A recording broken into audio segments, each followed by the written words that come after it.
Bonjour à tous, c'est Edjohan. Aujourd'hui, on se retrouve pour parler du match Bordeaux-PSG.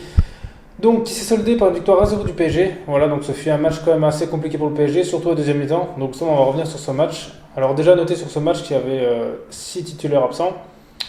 Donc, il y avait, bon, ceux qui n'avaient pas d'habitude, il n'y avait pas Neymar, Di Maria, Verratti, mais il n'y avait pas aussi Mbappé, et là, ça changeait tout. Et ni Keane. Donc, ça s'est comme senti au niveau de.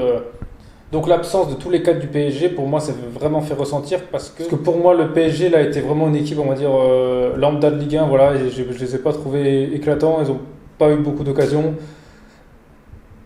Dans le jeu, c'était pas extra. Il n'y a pas eu vraiment d'impact physique. Il n'y a pas eu de gestes techniques, on va dire, vraiment beau. C'était vraiment assez compliqué. Voilà, il n'y a que Rafinha qui a tenté de faire ce qu'il pouvait. Donc Rafinha, je trouve, a été quand même assez correct sur ce match en termes de technique et de justesse dans le milieu. Mais sinon, le reste, c'était vraiment faible. Donc, déjà, on commençait par la première mi-temps. La première mi-temps était quand même assez dominée par le PSG. Voilà, ils ont quelques occasions. Bordeaux était un peu absent. Ça a permis au PSG d'ouvrir le score par Sarabia. Voilà. Donc, c'est bien qu'il marque justement. Mais Sarabia, en ce moment, il marque quand même pas mal quand il rentre. Donc, voilà, je trouve que sur ces derniers matchs, Sarabia, on le voit assez. Donc, c'est bien. Voilà, il a su prendre le ballon. Et puis, voilà, il a su bien contrôler le ballon dans la surface. Et puis, marquer. Donc, c'est bien parce que je pense que ce but a vraiment fait du bien au PSG. Parce que sinon, c'était un peu plus compliqué. Ensuite, voilà, ils ont continué un peu à pousser. Ils ont eu quelques petites occasions, mais c'était pas non plus extra. Et Bordeaux, voilà. Donc le premier mi-temps, on va dire que ça allait. Le match était quand même dominé par Paris, sans vraiment être vraiment tranchant dans le jeu, mais au moins, on va dire que c'était dominé. La deuxième mi-temps, ça a vraiment été compliqué parce qu'on va dire, on les a pas vus du tout. J'ai même pas le souvenir d'une vraie occasion franche en deuxième mi-temps. Il y a eu quelques percées comme l'acquéreur qui a pris le ballon, qui s'est dribblé tout seul, malheureusement à la fin. Dagba qui a fait quelques petits centres, mais malheureusement Icardi il s'est pas bien placé et ça c'était tout le match d'Icardi qu'il a vraiment fait un match mauvais, je trouve Icardi, parce que non seulement il n'a pas touché de ballon, mais le problème c'est que je l'ai trouvé dans ses placements vraiment pas bons. Quand il y avait des centres, voilà, on va dire qu'il faisait exprès de se placer limite, vous avez tous les joueurs de Bordeaux. Quand il allait sur le côté, il se replaçait pas vite dans l'axe, voilà, il marchait beaucoup, il a beaucoup râlé. Franchement sur ce match je l'ai pas trouvé bon. C'est dommage parce que Keane, quand il joue, il a un autre état d'esprit. Alors, ok, des fois, il fait des petites erreurs, mais bon, il se donne à fond. Et je trouve que l'état d'esprit de Keane est mieux que celle d'Icardi. Là, sur ce match, vraiment, Icardi aurait pu briller, mais voilà, il a vraiment été, on va dire, il n'a pas du tout fait un bon match, que ce soit en termes de placement. Bah, c'est un peu ça, Icardi. De toute façon, s'il se place pas bien, vu que c'est pas un joueur qui va vraiment autoconstruire le jeu, bah, c'est compliqué. Et ensuite, le reste, c'était vraiment pas bon, hein. Je veux dire, il n'y a donc pas d'occasion, les milieux de terrain, c'était pas extra. Rafinha était pas mal techniquement, mais on va dire Draxler était complètement cuit. Voilà, lui, son niveau est en chute libre. Je sais même pas. Je pense que même pour lui, ça va être compliqué de trouver un bon club quand Paris là, va se séparer de lui, parce que là, c'est de pire en pire. En deuxième mi-temps, il était complètement absent.